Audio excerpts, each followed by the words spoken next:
نحمده ونصلي على رسوله الكريم أما بعد قال النبي صلى الله عليه وسلم إذا تركتم الجهاد فسلط الله عليكم الذلة জিহাদ ছেড়ে দিলে লাঞ্ছনা নেমে আসবেই।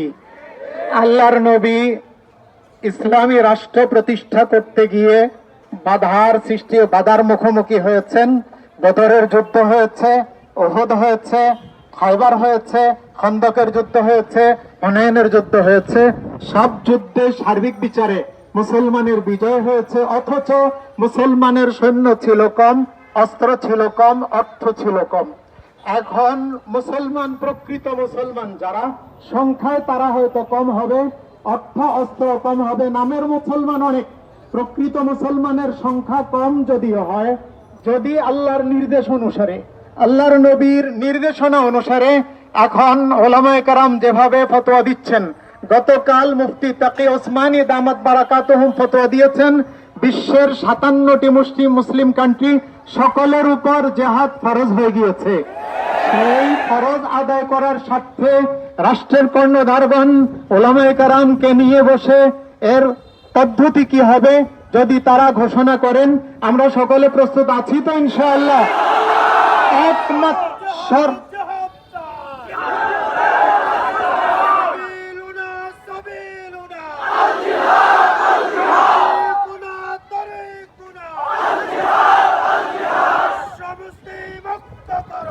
ফিলিস্তিন মুক্ত করা, সর্বোচ্চ অগ্রাধিকার জিহাদ ফি সাবিলিল্লাহ। আগে রাগঢাক ছিল, এখন আর রাগঢাকের সুযোগ নেই, পিঠ দেয়ালে ঠেকে গিয়েছে। আপনারা সবাই যদি ওলামায়ে কেরাম ঐক্যবদ্ধ হয়ে ফতোয়া দেন, আহ্বান করেন, জিহাদের জন্য প্রস্তুত আছেন তো?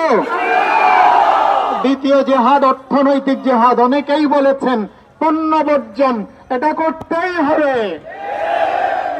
ইহুদিদের পণ্য, আমেরিকান পণ্য, ব্রিটিশ পণ্য, ভারতীয় পণ্য, এগুলো না হলে আমরা চলতে পারবো কিনা চেষ্টা করে দেখি না। কিছুদিন আগে একজন নেতা তার বিবির শাড়ি রাস্তায় এনে পড়ে দিয়েছেন। আমরা ওরকম ঘরে যদি ইহুদিদের ভারতীয় কোন পণ্য থাকে, হয় পড়ে ফেলবো, না হয় ডাস্টবিনে ফেলে দেবো ইনশাআল্লাহ। নাম্বার 3, ওদের জন্য একটু আর্থিক সহযোগিতা করতে পারি। অনেক রাস্তা আছে। হযরত হাফিজ হুজুর সলিডারিটি ফাউন্ডেশন, এভাবে মাস্তুল ফাউন্ডেশন, আরো ব্যক্তিগতভাবে আমাদের অনেকের সাথে কানেকশন আছে।